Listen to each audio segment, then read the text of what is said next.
E Santo Agostinho está refletindo isso, se é fonte de várias outras fraquezas. É pecado cabeça, ou seja, gera outros pecados.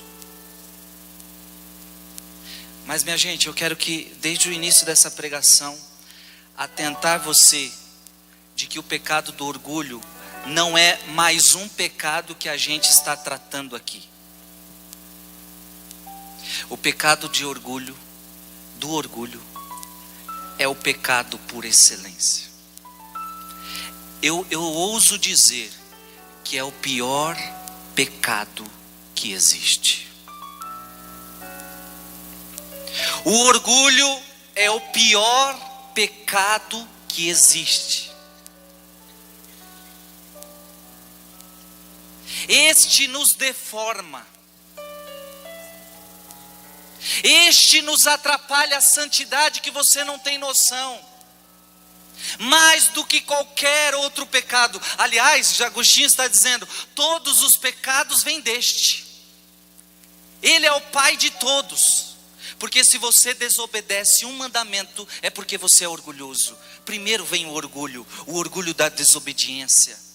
Eu desobedeço porque eu sou orgulhoso.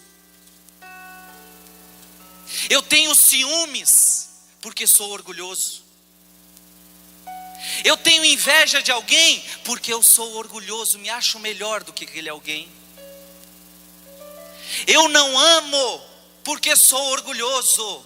Aliás, Paulo vai dizer, o amor, a caridade não é orgulhosa.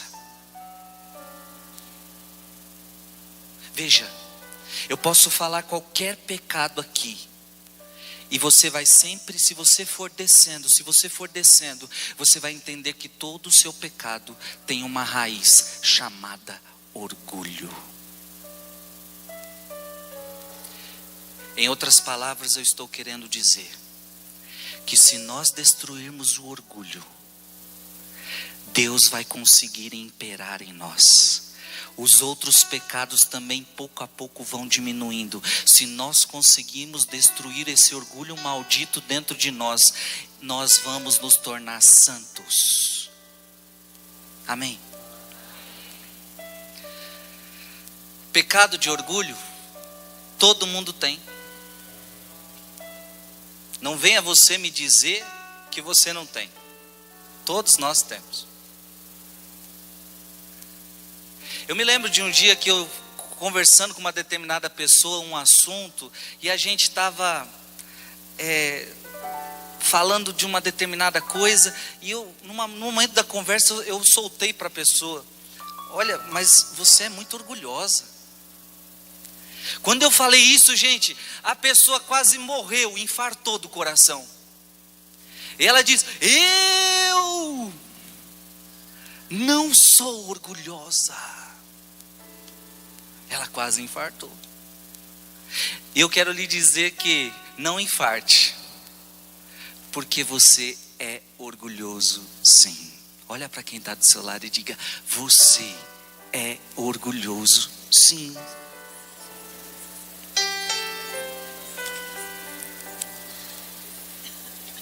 Estou mentindo? A diferença é uma só, que uns são mais, outros menos. Uns têm orgulho descarado, outros escondido. Aliás, nessa pregação, eu quero tratar mais do orgulho escondido. Porque existe aquele orgulhoso que todo mundo sabe que ele é orgulhoso. Sabe aquela pessoa arrogante? Aquela pessoa que se acha. Aquela pessoa que se acha melhor do que os outros. Logo você vê, é uma pessoa antipática. É uma pessoa que se sente melhor. Está num degrau superior. Essa pessoa você já vê, ela é muito orgulhosa. Rapidinho a gente detecta uma pessoa orgulhosa. E a gente não gosta de gente orgulhosa, é verdade ou não é? Mas eu quero nessa pregação tratar dos orgulhosos ocultos. Porque o orgulho não é só o que vê, mas o orgulho está muito dentro de nós. E eu quero mostrar para você hoje realidades que mostram que nós temos esse orgulho escondido dentro de nós. O pecado do orgulho é o pior pecado, é a fonte de todas as fraquezas. Foi o pecado que levou Lúcifer à queda. Veja, Lúcifer foi criado por Deus, o mais belo entre os anjos, poderoso, cheio de poder. Em determinado momento, ele achou que ele poderia ser maior do que Deus ou igual a Deus. E Miguel tem que dizer para esse anjo: quem como Deus? O pecado do orgulho está no princípio. O pecado do orgulho é o primeiro pecado. O pecado do orgulho dá origem ao mal. Por isso eu não estou de brincadeira ao dizer para você, é o pior pecado, é o pecado de Lúcifer, é o pecado satânico por excelência.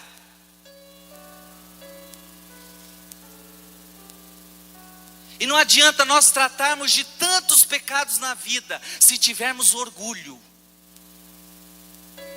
De nada adianta. Aliás, Paulo vai dizer: mesmo que eu desse alimentos para os pobres, se eu fizer para me aparecer, de nada adianta. Quando você for dar uma esmola, o evangelho, quando você for dar uma esmola, que você não mostre para ninguém que você está fazendo, porque senão a tua esmola não adianta. Quando você for fazer jejum, que ninguém saiba que você está fazendo jejum, para que você não se ensoberbeça, porque senão de nada adianta o seu jejum. O que eu estou querendo te dizer é que o orgulho, ele contamina todas as nossas obras. É que o orgulho, ele é capaz de destruir tudo que é de Deus em nós. O orgulho é capaz de nos separar de Deus.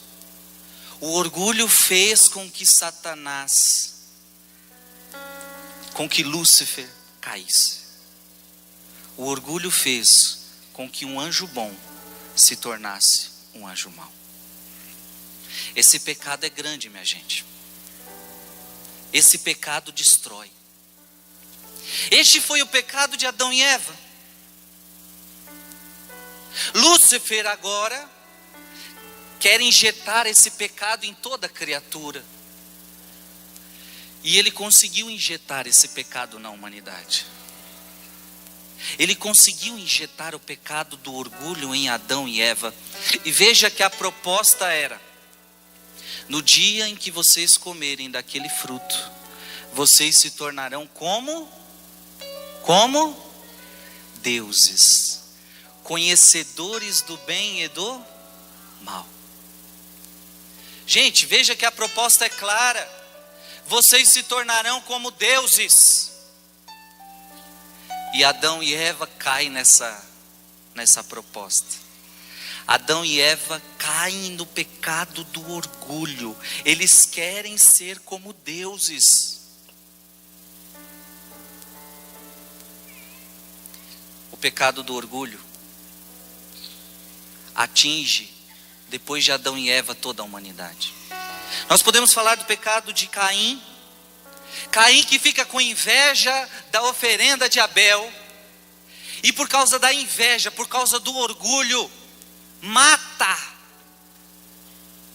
seu irmão.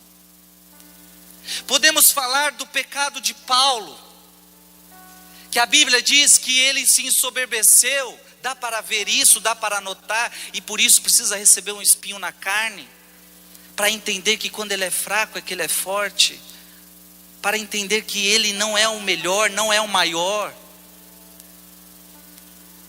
Veja, o pecado do orgulho atinge a todos nós. Eu poderia aqui falar do pecado do orgulho que atingiu Saul. Saul, que perde o seu reinado Nós podemos dizer, perde o seu reinado por causa do orgulho. Quer ser mais do que é, se arvora, quer ser grande, desobedece, ao ponto que Deus não quer mais Saul, ao ponto que a Bíblia diz que Deus rejeita Saul, e no lugar de Saul, Deus escolhe Davi.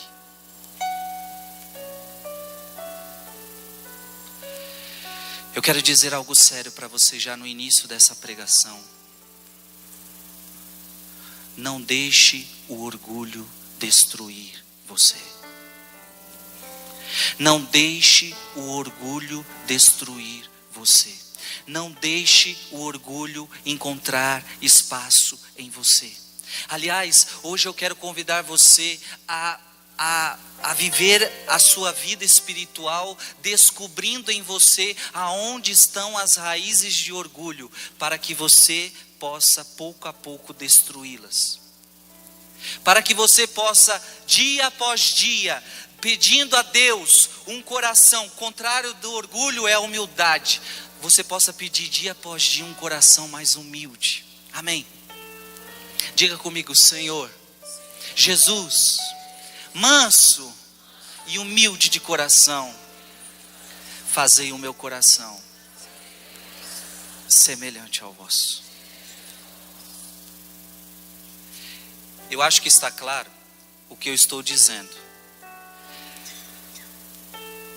que o pecado do orgulho foi o que fez Lúcifer cair, e ele injetou esse pecado em nós. E é por isso que no começo da pregação eu disse: você é orgulhoso, somos. Eu sou, você é. E nós precisamos tratar isso. Por que que Maria foi tão santa? Por que que Maria foi a escolhida? Veja que quando ela é escolhida, ela canta o Magnífica com Isabel.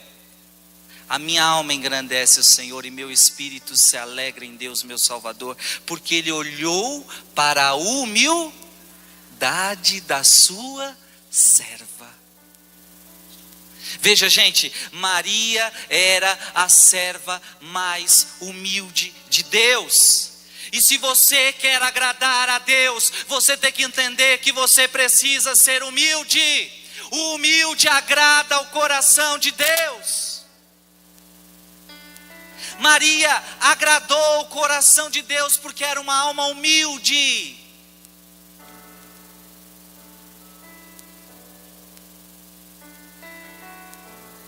No relato de exorcismo, num dos exorcismos, foi feita a gravação, o diabo começou a falar da humildade de Maria, o diabo começou a confessar a humildade de Maria, por ordem do exorcista. E o diabo dizia de Maria, da humildade de Maria: ela, sendo a melhor, não se acha a melhor. Ela sendo a mais importante, ela se acha ainda a menos importante. Pode aplaudir?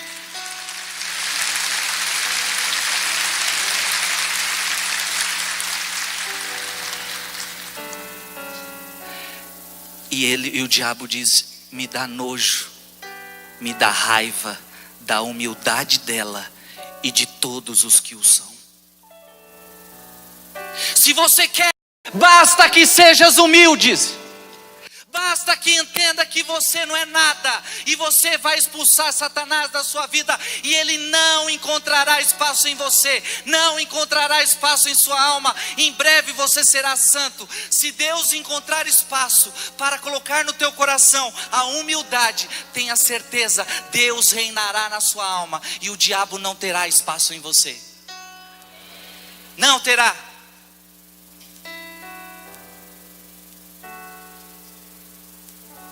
O orgulho, preste atenção agora. O orgulho é não viver a nossa verdade. O orgulho é viver uma mentira. Teresa de Jesus diz que a humildade é a verdade. Perguntam para Teresa, o que é humildade? E Teresa diz, humildade é a verdade. Viver o orgulho é viver na mentira. Porque veja bem, o orgulhoso, ele vive na mentira de quem ele não é. Ele acha que ele é, mas ele não é aquilo. Tem muita gente que o orgulhoso é aquele que se acha. Ele acha que é alguma coisa. Não, mas você não é. Lembra-te que você é pó e ao pó você há de voltar. Lembra-te que você não é nada. Lembra-te que você não é nada. Gente, qual é a nossa verdade? A verdade é que somos nada. A verdade é que somos nada. A verdade é que por fora nós somos bonitos. Olha aí para quem está do seu lado, olha como ele é lindo. Veja a beleza, a simpatia. Veja o sorriso dessa pessoa. Veja. Somos ou não somos bonitos?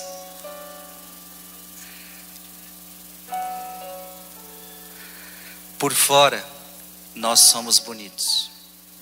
Mas a verdade é que por dentro, nós temos podridão. Se você pudesse, como um raio-x espiritual, ver o Frei Gilson por dentro, você veria que aqui dentro do Frei Gilson há muita podridão. Eu sei disso. E se eu pudesse te ver um raio-x espiritual, eu veria que no teu coração há muita podridão, pecado, maldade. Jesus dizia para os fariseus, vocês são sepulcros caiados, por fora vocês são bonitos, mas por dentro estão cheios de maldade, estão cheios de pecado, estão podres.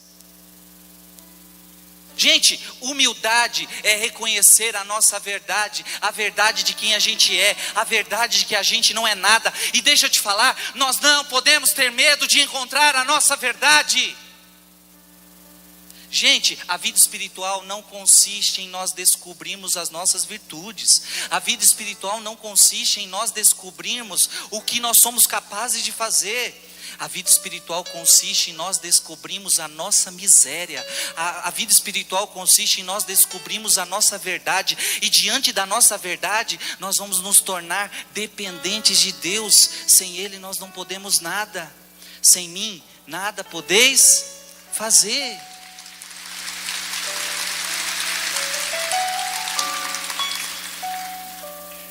O que agrada a Deus não é a sua mentira. O que agrada a Deus é a sua verdade. Senhor, eu sou invejoso. Senhor, eu sou orgulhoso. Senhor, eu sou vaidoso. Senhor, eu sou traidor. Senhor, eu sou adúltero. Senhor, eu não amo. Senhor, eu não perdoo. Senhor, eu tenho maldade.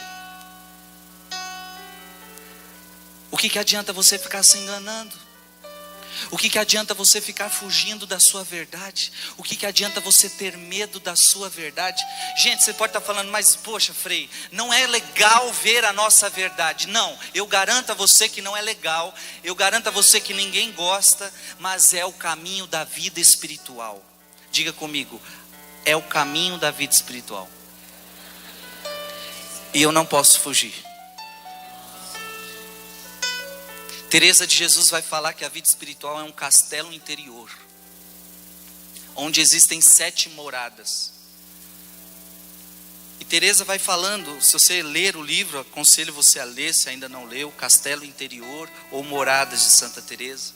Teresa vai dizendo as moradas que nós iremos passar.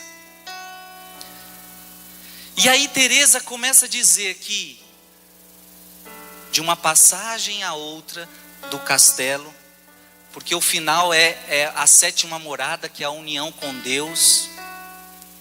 Teresa vai dizendo que nesse caminho nós vamos encontrar um monte de bicho. Teresa usa essa expressão, vamos encontrar animais. E quando ela fala de animais que nós vamos encontrar no meio do castelo, ela está querendo dizer que nós vamos encontrar os nossos pecados, nós vamos encontrar as nossas fraquezas. E que a vida espiritual, ela consiste em nós nos depararmos com a nossa verdade. Amém? A nossa verdade. Frei, mas a minha verdade é muito cruel. Amém. É a sua verdade. Você não pode fugir dela.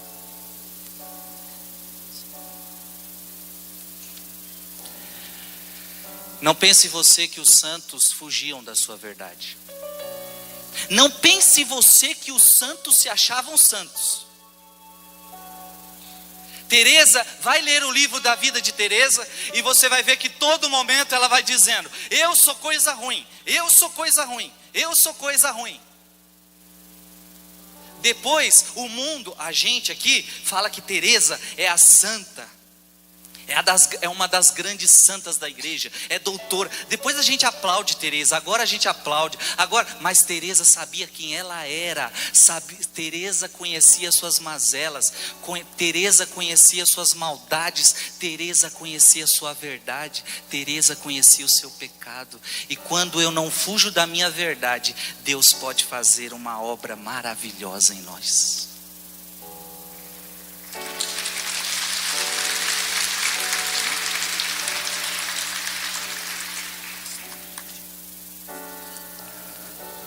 Gente, preste atenção. Todo esse processo vai mostrar para você que você é dependente de Deus. A pessoa que foge da sua verdade, ela vai viver uma vida achando que pode tudo, até na vida espiritual. E aí é suicídio espiritual. Quando você começa a se deparar com a sua fraqueza, quando você começa a se deparar com o seu pecado, quando você começa a se deparar com a sua miséria, você vai entendendo então que sem Deus você não pode nada.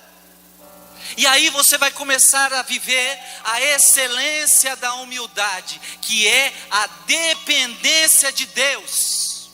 Você vai depender de Deus para tudo, porque você vai falar: Senhor, eu me conheço, eu sou podre, Senhor, eu sou pecador, eu preciso de Ti.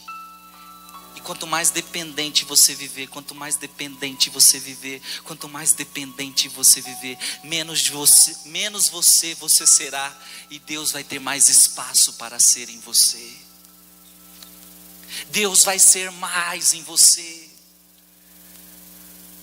Porque o que nós temos que renunciar, segundo Jesus, é o nosso eu, é o nosso ego, é o nosso orgulho. Aquele que quiser me seguir, negue-se a si mesmo. Amém? Gente, é por isso que Teresinha do Menino Jesus, a grande santa da Igreja Católica, doutora da Igreja, ela dizia e pregava a importância da infância espiritual. E qual é o centro da infância espiritual? É eu me tornar como criança. Mas claro, criança para Teresinha não é eu me tornar uma pessoa infantil. Criança para Teresinha não é eu me tornar uma pessoa pura, ingênua, não. Criança para Teresinha é duas qualidades uma criança tem. Toda criança tem essas qualidades. Porque criança é um trem orgulhoso. A criança não gosta de dividir o seu brinquedo, gosta? Então a criança é orgulhosa. Hoje em dia as crianças estão perdendo a ingenuidade muito cedo, é verdade ou não é? Então, quando Jesus fala para você se tornar como criança, não é para você ser ingênuo como uma criança, que hoje em dia não são. Não é para você se tornar como elas, orgulhosas, egoístas, não. Jesus está dizendo que se tornar criança é você ser pequeno, porque toda criança é pequena. E toda criança é dependente do seu pai. Se você largar uma criança na rua de 2, 3 anos, 4 anos, ela não vai sobreviver. Ela não sabe se manter, ela não sabe correr atrás, ela não sabe. Ela depende do seu para tudo. E quanto menor, mais dependente. Depois a gente vai se tornando adulto e a gente vai ficando independente. Aí você já não precisa mais do pai, não precisa mais da mãe. É por isso que Jesus está dizendo, preste atenção. E nisto consiste a infância espiritual de Terezinha. Em verdade eu vos declaro, se não vos transformardes como criancinhas, não entrareis no reino dos céus. Aquele que se fizer humilde como esta criança, será o maior no reino dos céus. Aquele que se tornar humilde como esta criança. Gente, Jesus está dizendo que se eu não me converter e não me tornar como uma criança, eu não vou entrar no reino dos céus. Gente, acorda. Jesus está dizendo que a principal conversão que tem que acontecer na nossa vida é em relação ao orgulho. Eu tenho que deixar de ser orgulhoso para me tornar uma criança humilde. E isso significa o quê? Eu tenho que deixar de achar que eu posso. E eu tenho que entender que na verdade eu não posso nada, que é tudo Deus que faz em mim. Tudo, tudo, tudo, tudo, tudo. Eu não posso achar que sou eu quem estou pregando aqui. Não. Eu não posso achar isso, porque se eu achar isso, já é um orgulho. Eu não posso pregar sem a graça de Deus, não posso. Ninguém pode cantar sem a graça de Deus. Você não pode ser ministro da Eucaristia sem a graça de Deus. Você não pode ser um bom marido sem a graça de Deus. Você não pode ser uma boa esposa sem a graça de Deus. A verdade é que quando você acha que pode sozinho, você só quebra a cara. Quando você não é mais dependente. Quando você acha que você é capaz. Eu tenho muito medo das espiritualidades que falam que nós somos capazes. E de quando em quando a gente ouve por aí essa frase que vai rodando na nossa cabeça, que parece muito autoajuda. Você é capaz, você é capaz, você é capaz, você é capaz. Eu prefiro dizer, eu não sou capaz, eu não sou capaz, eu não sou capaz. Mas quando eu não posso, Deus pode. Quando eu não posso, Deus pode. Eu prefiro dizer isso, eu não sou capaz, eu não sou capaz, eu não sou capaz. Eu não posso achar que as coisas vêm de mim. Aliás, tudo que eu faço de bom não veio de mim. Porque eu, Frei Gilson, só sou capaz de fazer uma coisa, minha gente. Eu, Frei Gilson, eu só sou capaz de pecar. Eu, Frei Gilson, sem Deus, sem a graça, eu só sou capaz de fazer besteira. Eu, Frei Gilson, sem a graça, só sou capaz de fazer besteira. Só sou capaz de fazer pecado. Agora, se eu um dia na vida eu fiz algo bom, você pode ter certeza, é a graça de Deus que está sobre o Frei Gilson e foi capaz de ele fazer essa graça boa. Só Deus é capaz de me fazer coisas boas. Só Ele pode me dar essa graça. Só Ele, só Ele. Se algum dia você fez alguma coisa boa, o mérito não é teu, a glória é de Deus. Foi Ele que fez em você. Foi Ele. Não fomos nós. E é por isso que o salmista canta, não a nós, Senhor, não a nós, mas ao teu nome toda a honra e toda a glória. Amém. O orgulho nos afasta de Deus. Deus resiste aos soberbos, mas dá a sua graça aos humildes. Repete com o Frei. Deus resiste aos soberbos, que significa Deus resiste? É muito forte essa palavra, sim ou não? Deus resiste. Deus não chega perto do soberbo. Deus não gosta de gente soberba, mas dá a sua graça aos humildes. É muito forte. É por isso que tem muita gente por aí que está perdendo a unção. É por isso que tem muita gente em grupo de oração, na paróquia, no seu ministério, estão perdendo a unção. Porque se entrar o orgulho, você perderá a unção de Deus, que habita na alma humilde. Não adianta só talento. Porque talento o mundo também tem. É preciso unção. E para ter unção, é preciso ter humildade. É preciso ter um coração que agrada o coração de Deus. A unção habita aí.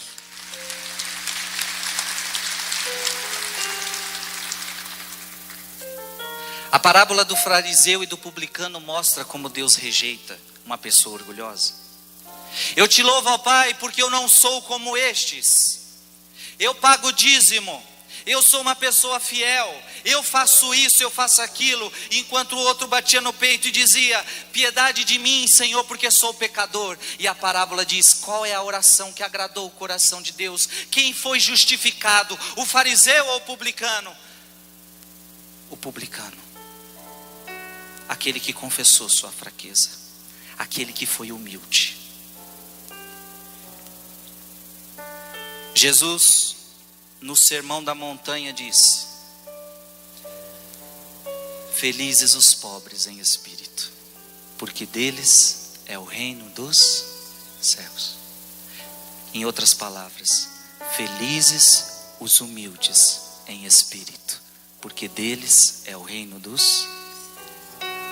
Feliz é você se for humilde, porque teu é o reino dos céus.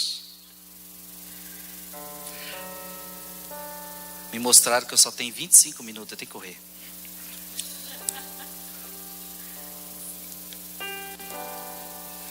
Eu pergunto para você: você quer ser humilde? Eu não entendi. Você quer ser humilde? Você não está entendendo. Você tem certeza que você quer ser humilde? Mas você está preparado para ser humilde?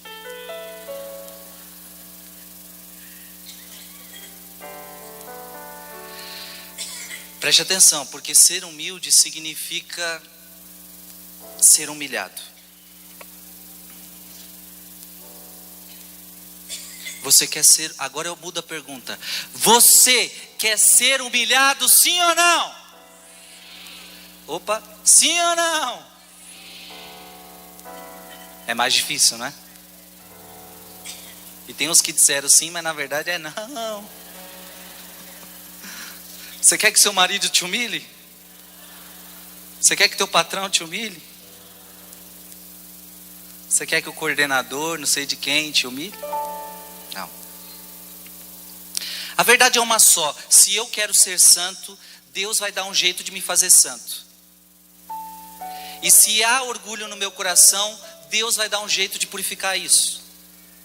Deus vai me colocar em provas, em situações. Deus vai permitir humilhações. Não é que Deus quer que você seja humilhado igual um capacho, mas Deus vai permitir humilhações na sua vida, para que através dessas humilhações você entenda quem você é, a sua verdade, você descubra a sua miséria. Porque na verdade, quando o outro te humilha, do teu coração surge um monte de coisa. Surge a vingança, surge a raiva, surge o ódio. E é Deus mostrando para você: tá vendo como você é? Você é orgulhoso, você é vaidoso, você tem ódio, você tem raiva. Aí o teu marido te atazana a vida, você fica impaciente. Aí é Deus te mostrando: tá vendo? Você é impaciente, você não é santo.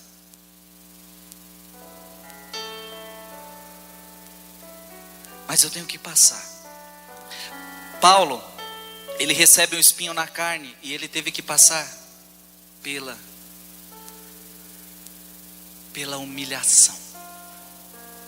Porque eu subi até o céu e ouvi coisas incríveis. Só que de repente Deus falou: opa, dá um espinho na carne de Paulo.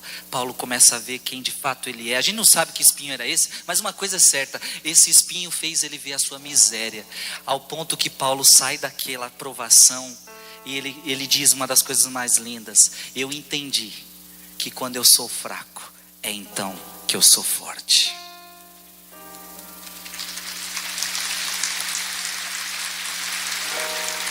Eu entendi que a santidade não está na minha força, mas a santidade está nas minhas fraquezas. Porque é quando eu sou fraco é que Deus é forte em mim. Quando eu sou fraco é que Deus é forte em mim. Basta-te a tua graça, porque é na fraqueza que a tua força se manifesta. Eu só posso agradar a Deus com um coração humilde. Amém? Mas o que é um orgulho? O que é o orgulhoso? Eu vou precisar ser bem rápido, mas eu creio que vai dar para você entender. Porque eu quero pegar um mestre de espiritualidade chamado São João da Cruz, para mostrar para você o que na visão dele é uma pessoa orgulhosa. E São João da Cruz vai tratar daquele orgulhoso que vive e ninguém vê que é orgulhoso, ele é escondido, é um orgulho oculto. Preste atenção. O orgulhoso, ele tem satisfação das suas obras e de si mesmo. Diga comigo, satisfação.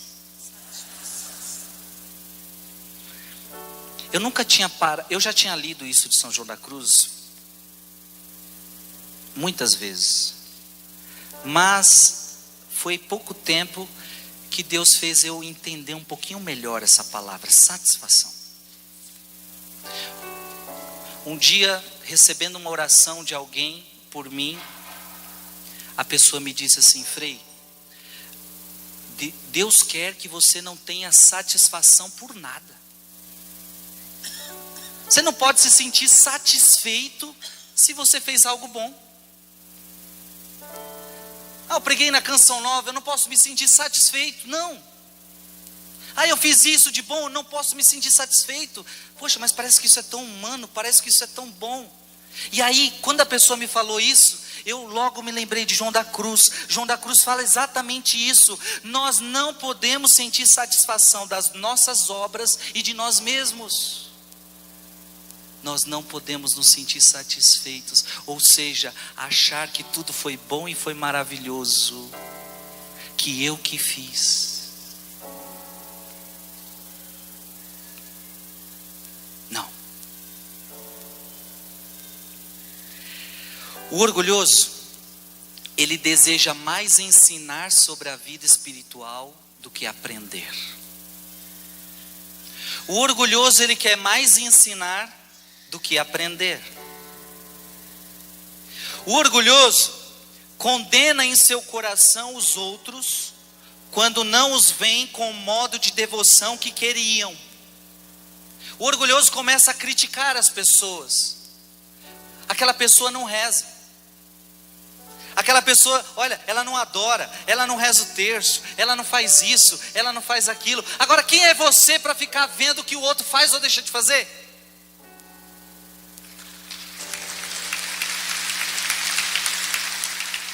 Quantas mulheres estão vivendo assim? Meu marido não reza, meu marido não faz isso, meu marido... Quem é você? Você se acha melhor que ele porque você reza um terço? Porque você adora, porque você vai para a igreja? Porque você vem à igreja, você é melhor que ele? Você está igualzinho ao fariseu. João da Cruz está dizendo, igualzinho ao fariseu: eu te louvo, ó Pai, porque eu não sou como estes. Porque eu rezo, eu vou para a missa. O orgulhoso não se preocupa com a vida alheia, ele segue a sua vida. O humilde, ele segue a sua vida e não fica preocupado com o que os outros estão fazendo ou deixando de fazer. E outra, ele não se vê como modelo, ele não se sente o melhor, ele faz porque ele precisa. Pronto, acabou.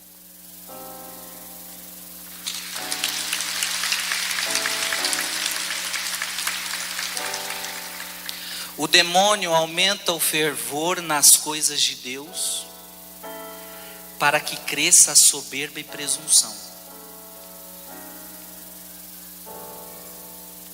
Olha o que João da Cruz está dizendo. Se o diabo vê que quando você reza, você se enche de orgulho, eu consigo rezar o terço, o rosário todos os dias, eu consigo fazer isso todos os dias, eu consigo fazer aquele lá, não consegue tanto, mas eu consigo ler a Bíblia, eu consigo fazer isso, eu consigo fazer aquilo. Aí o diabo vê que você fica orgulhoso, o que ele faz? Ele te tira da oração? Não! Ele faz com que você goste mais ainda daquela oração, porque quanto mais você reza, mais orgulhoso você fica.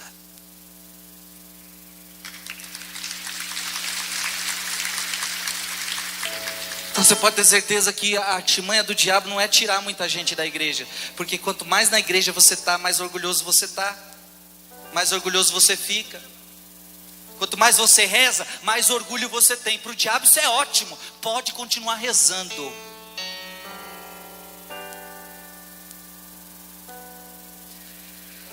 O orgulhoso aproveita toda ocasião para condenar e difamar o próximo. Em vez de olhar a trave que está no seu olho, ele fica de olho no cisco do olho do irmão. Basta que o irmão caia um pouquinho, ele já está ali para acusar. Quando os confessores ou diretores espirituais não aprovam o seu espírito, se acusam de não serem compreendidos, procuram outro que agrada o gosto, quer que alguém os estime e elogie, e até chega a tomar repugnância daquele diretor espiritual. Ou seja, se eu vou conversar com um padre, e o padre diz que eu estou errada, não gostei daquele padre não. Eu vou atrás de outro que passa a mão na minha cabeça, outro que me elogia, outro que diz que eu sou uma pessoa boa, outro que diz que eu sou uma mulher boa, um marido bom. Eu gosto desse que me elogia, eu não gosto desse que fica falando que eu estou errado não. O orgulhoso costuma propor muito e fazer pouco. É aquela pessoa que fala demais, fala, tem que fazer isso, tem que fazer aquilo, vive botando defeito, mas não faz nada. Faz nada para mudar. Tem necessidade de ser notado quanto ao seu espírito e devoção. Olha, isso aqui no ano 1500, hein? Dão mostras exteriores de movimentos, suspiros e outras cerimônias, e até alguns arrombamentos em público mais do que em segredo, nos quais os ajuda o demônio. A pessoa orgulhosa, ela começa então em público, ela mostra que ela é uma pessoa piedosa, mas na sua casa você não reza igual você reza em público. É só quando você está em público, aí você faz cara bonita, aí você faz uma cara de oração, e aí você quer repousar, e aí você dá arrombamento. João da Cruz está falando isso no ano 1500. É orgulho, porque lá no segredo do teu quarto você não tem essas piruetas todas. Você não é isso de verdade. Tem vergonha de dizer os seus pecados claramente, para que os confessores não os tenham em menos conta. E vão então colorindo os pecados. Gente, olha que absurdo, como nós somos terríveis, até na confissão, que é o lugar de a gente falar nossas misérias, os nossos pecados. A gente chega diante do padre, e a gente, eu sou padre, atendo confissão. Geralmente, por exemplo, quando alguém vem falar, pequei contra a castidade, aí só fala assim, eu pequei contra a castidade. E dá uma colorida gostosa para parecer que eu não sou tão ruim assim, viu, padre? E tem muita gente que vem confessar com o padre e fala assim, padre, olha, eu sou uma pessoa boa, eu teve aquele dia que eu fiz isso, mas eu sou uma pessoa boa. Tem dificuldade até na confissão de dizer que você não é nada. Gente, na confissão a gente devia desmascarar quem a gente é. A gente não precisava ter medo, porque nós estamos não diante de um padre, nós estamos diante de Jesus Cristo, que conhece quem eu sou, que sabe quem eu sou. Mas o orgulhoso, ele começa a colorir. Olha, eu falei isso para o meu marido, mas porque eu disse, por causa disso, eu fiz isso, mas por causa disso, por causa daquilo. A gente vai, não precisa. Padre, eu fiz isso porque eu sou uma pessoa ruim. Eu sou isso, eu sou ruim, padre. Eu sou isso, eu sou isso. Não tenha medo de se acusar. Não tenha medo. Na confissão é o melhor lugar para a gente destruir o nosso orgulho. Aliás, eu creio que um dos pontos porque Deus quis que nós nos confessássemos diante de um homem, diante de um ser humano igual a nós, é para que a gente pouco a pouco fosse destruindo um pouco desse orgulho que a gente tem. Porque para o evangélico é fácil, ele confessa diretamente com Deus. Não, a Bíblia diz que nós temos que passar pelo outro, passar pelo sacerdote, passar pelo ministro de Deus para confessar nossas faltas. E isto nos humilha. Procura então outro confessor. Olha que interessante, João da Cruz dizendo: procura outro confessor para dizer os pecados mais graves, a fim de que o primeiro não pense que ele tem defeitos. Então fica, para aquele confessor eu conto os pecadinhos leves. Agora para o padre da minha paróquia, que me conhece, anda comigo, eu conto para eles pecado grave não. Quando é pecado grave, eu tenho que vir para cá. Isso é orgulho. Se entristecem em demasia quando veem suas quedas, pensando que já haviam de ser santos, ficam impacientes, o que é outra imperfeição. Ou seja, você vai cair, você vai pecar, e quando essa pessoa cai, ela fica triste em demasia. Mas não é porque ela está triste porque desagradou Deus, ela está triste porque ela não conseguiu a meta de ser santa, a meta de rezar, a meta disso. Ou seja, João da Cruz está dizendo, isso também é orgulho, porque você acha que você pode, e aí Deus permite uma queda, para que você veja que você não é nada. Costumam ter grandes ânsias de que Deus lhes tire as imperfeições e faltas, mais pelo motivo de se verem sem a importunação delas e em paz, do que por amor de Deus. Não reparam que se eles as tirassem, se tornariam porventura mais soberbos e presunçosos. Eu quero ser santo, eu não quero mais esse pecado, eu não quero mais essa falta. Só que aí Deus não permite que essa falta saia de você. Deus ainda permite que você caia.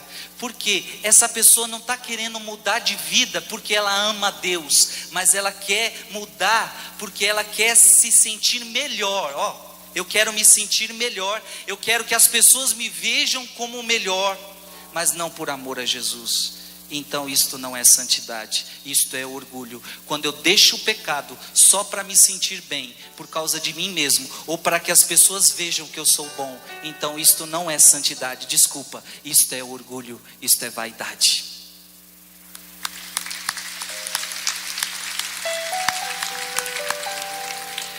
É forte ou não é? São inimigos de louvar os outros, e muito amigos de que os outros os louvem. Não gosta de elogiar as pessoas, mas gosta de elogios.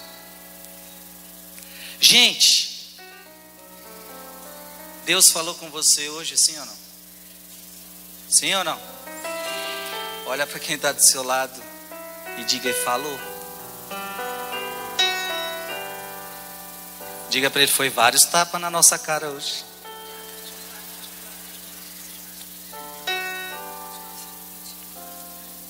Amém.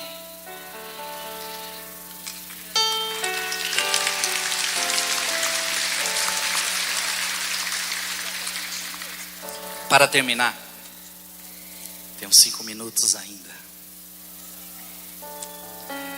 Para terminar, eu quero dizer a você.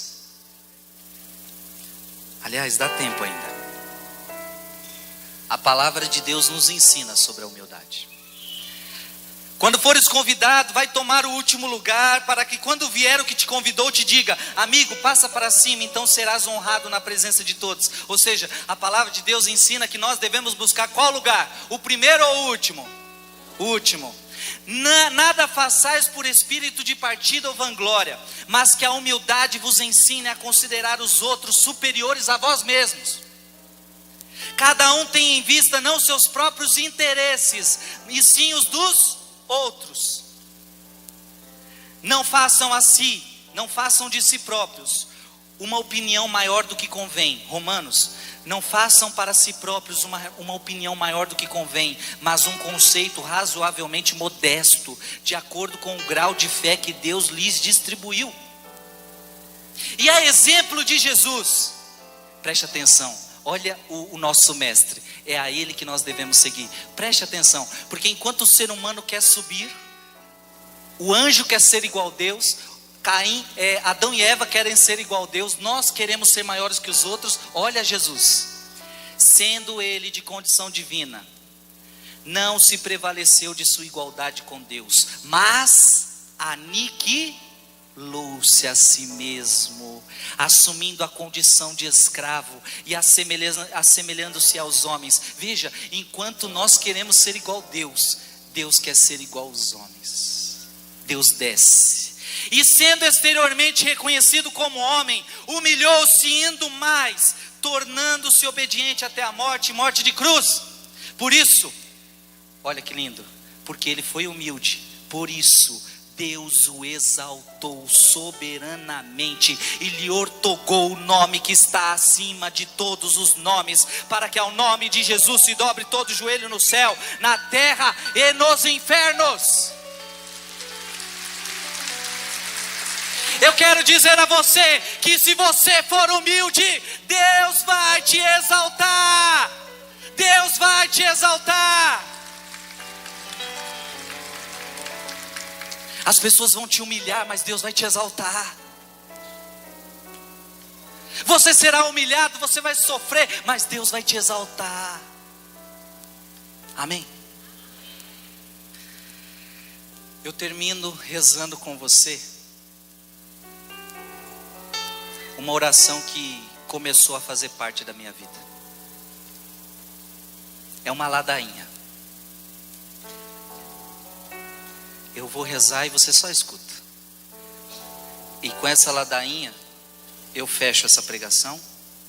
E eu diria que essa ladainha tem que começar a fazer parte da sua vida, não só da sua vida de oração, mas da sua vida na prática. Senhor, tem de piedade de nós. Jesus manso e humilde de coração, ouvi-nos. Jesus manso e humilde de coração, atendei-nos. Jesus manso e humilde de coração, fazei o nosso coração semelhante ao vosso. Do desejo de ser estimado, livrai-me, Jesus. Do desejo de ser amado, livrai-me, Jesus.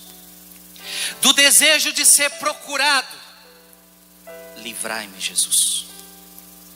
Do desejo de ser louvado, livrai-me, Jesus. Do desejo de ser honrado, livrai-me, Jesus. Do desejo de ser preferido, livrai-me, Jesus. Do desejo de ser consultado, livrai-me, Jesus.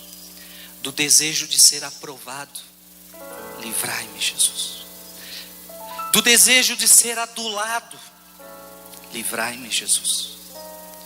Do desejo de ser, do temor de ser humilhado, livrai-me, Jesus. Do temor de ser desprezado, livrai-me, Jesus. Do temor de ser rejeitado, livrai-me, Jesus. Do temor de ser caluniado, livrai-me, Jesus. Do temor de ser esquecido, livrai-me, Jesus. Do temor de ser ridicularizado, livrai-me, Jesus. Do temor de ser escarnecido, livrai-me, Jesus. Do temor de ser injuriado, livrai-me, Jesus. Que os outros sejam mais amados do que eu, ó Jesus, concedei-me a graça de desejá-lo. Que os outros sejam mais estimados do que eu, ó Jesus, concede-me a graça de desejá-lo. Que os outros possam crescer na opinião do mundo, que eu possa diminuir, ó Jesus, concedei-me a graça de desejá-lo. Que aos outros seja concedida mais confiança no seu trabalho e que eu seja deixado de lado. Ó Jesus, concedei-me a graça de desejá-lo. Que os outros possam ser preferidos a mim em tudo. Ó Jesus, concedei-me a graça de desejá-lo. Que os outros possam ser mais santos do que eu, contanto que eu pelo menos me torne santo como puder. Ó Jesus, concedei-me a graça de desejá-lo. Ó Maria, e diga comigo, ó Maria, Mãe dos humildes, rogai por nós. São José, protetor das almas humildes, rogai por nós. São Miguel, que foste o primeiro a lutar contra o orgulho e o primeiro a abatê-lo, rogai por nós. Ó justos todos, santificados a partir do espírito de humildade, rogai por nós. Fica de pé. Ó Deus, que por meio do ensinamento e exemplo do vosso Filho Jesus, apresentastes a humildade como chave que abre os tesouros da graça, e como início de todas as outras virtudes, caminho certo para o céu. Concedei-nos, por intercessão da bem-aventurada Virgem Maria, a mais humilde e mais santa de todas as criaturas, a aceitar, agradecendo todas as humilhações que a vossa divina providência nos oferecer, por nosso Senhor Jesus Cristo, vosso Filho, que convosco vive e reina na unidade do Espírito Santo. Amém. Glória a Deus. Glória a Deus. Aplaude Jesus. O que agrada a Deus em minha pequena alma é que eu ame minha pequenez e minha pobreza. Que agrada a Deus. Deus em minha pequena alma é que eu ame. É que eu ame minha pequenez e minha pobreza. É a esperança. É a esperança